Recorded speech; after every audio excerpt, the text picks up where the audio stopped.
এই রাজ্যের অনেক মস্তানকে আমি সোজা করেছি, বড় বড় মস্তানকে আমি সোজা করেছি। কেষ্ট মণ্ডল, জ্যোতিপ্রিয় মল্লিক, বালু, শেখ শাহজাহান, সন্দেশখালীর নাকি বাঘ নেংটি ইঁদুর হয়ে গেছে এখন।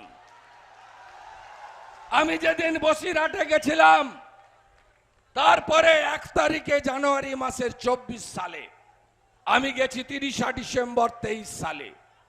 আমি বলে এসেছিলাম, শাহজাহান তোমার দিন গণা শুরু হয়েছে, সাবধান। ও আমাকে বলেলো মাইকে, বলছে কাঁথির ছোকরা সিকিউরিটি ছাড়া আয়, তোকে প্যাকেট করে মেদিনীপুর পাঠিয়ে দিব। আমাকে প্যাকেট করতে পারেনি, শাহজাহান প্যাকেট হয়ে গেছে, সপরিবারে প্যাকেট হয়ে গেছে।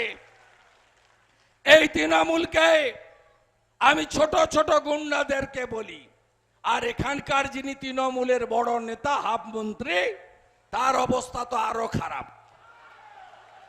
উত্তম বারিক বলছে টাওয়ারের তেল কাটে যে, এইরকম এমপি পাঠাবেন। শিশির বাবুর জায়গায়, শিশির বাবুর আশীর্বাদ যার উপরে আছে, মোদিজি যার চোখ দিয়ে কাঁথিকে সাজাবেন, তাকে পাঠাবেন, সেই দলকে পাঠাবেন, না অন্য কাউকে পাঠাবেন, ভাবতে হবে আপনাদের। মমতা ব্যানার্জি অনেক বড় বড় কথা বলেছেন। বাপ বেটা কোথায় ছিল? আপনি মা বেটা কোথায় ছিলেন? কোথায় ছিলেন? এখানে বামপন্থী নেতারা, রোহিণী দাস মহাপাত্র বাবু, রোহিণী করণ বাবু, আশিস বাবু তখন স্বদেশ দাও এমএলএ ছিলেন। কাজ তো স্বদেশ নায়ক করেছে। রামনগরের ফ্লাইওভার, এই যে আরবি পেরিয়ে এলাম, স্বদেশ নায়কের। ফায়ার ব্রিগেড স্টেশন স্বদেশ নায়কের। তারপরে মন্দারমণি থেকে দীঘা যে কটা রাস্তা, যে কটা আলো, সবই শিশির অধিকারীর সৌজন্যে, ডিএসডিএ চেয়ারম্যান।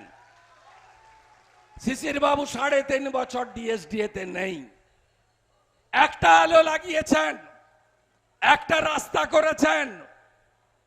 উল্টে দীঘাতে অকশন করে প্লট দেওয়া থেকে শুরু করে ডিএসডি এর যে রাজস্ব শিশির বাবু তৈরি করে দিয়েছিলেন 100 কোটি টাকা, এই চোর মমতা সেই টাকাটা তুলে নিয়েছে, এই রাজ্যের ট্রেজারিতে তুলে নিয়েছে, আপনাদের টাকা।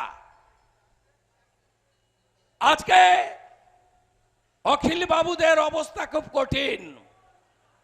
উত্তম বাবু নমিনেশন করতে যায়, অখিল বাবুকে ডাকে না, কি দুরাবস্থা।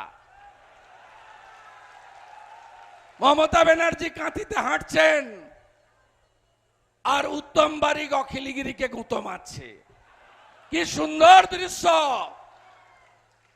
হাফ মন্ত্রীর কঠিন অবস্থা, কিন্তু উনারও ছেড়ে পালানোর কোনো সুযোগ নেই। তৃণমূলটা করতে হবে, না করলে হয়তো মিথ্যা মামলা দিয়ে পুলিশকে দিয়ে জেলে ঢুকিয়ে দেবে। তাই আপনাদের কাছে আমি বলবো, মমতা ব্যানার্জি যে ভাষায় মেদিনীপুরকে এবং আমাকে আক্রমণ করেছে, আপনারা যদি আমার আত্মীয় হয়ে থাকেন, মেদিনীপুরের লোক হয়ে থাকেন, তার জবাব 25 তারিখে দেবেন। আপনি কি আপনার বাচ্চাকে অত্যাধুনিক শিক্ষায় শিক্ষিত করতে চান? তাহলে আজই আসুন coeducational English medium school saint Xavier's world school রামপুরহাটে। প্লে গ্রুপ থেকে ক্লাস 7 পর্যন্ত ভর্তি চলছে। মনোরম পরিবেশ, audio visual room, playground, school canteen ও চিলড্রেন পার্ক সব মিলিয়ে 4.5 একর জায়গা নিয়ে গঠিত আমাদের এই saint Xavier's world school Rampurhat. আমাদের ঠিকানা saint Xavier's world school NH 60 হরিওকা রামপুরহাট বীরভূম। Mobile number 7363080216 86533 73815।